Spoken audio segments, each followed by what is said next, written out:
Еще раз хочется сказать спасибо нашим организаторам.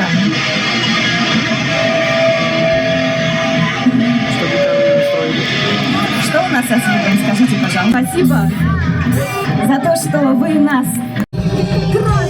Обернуться нечаянно. Так приди, покажи, забери свое. Где шла, не искала, такая судьба. Трижды крикнет усталое воронье. Я теперь твоя.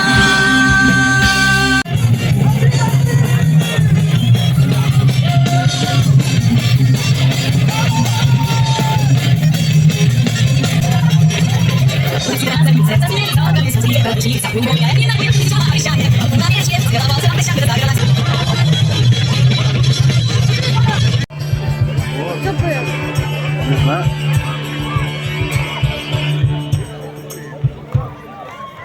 Спасибо. К сожалению, на этом наша программа заканчивается.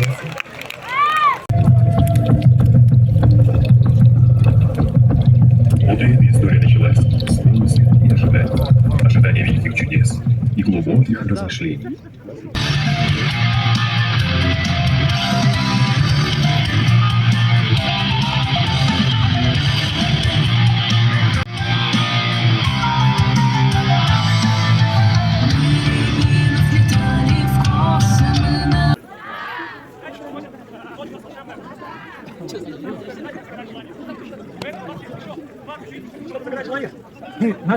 Два, один!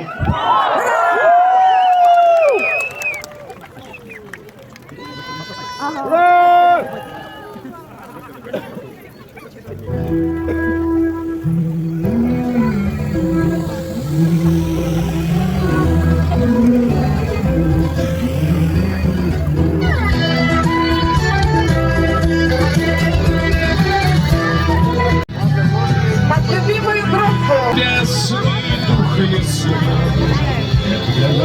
зеленый приятель, а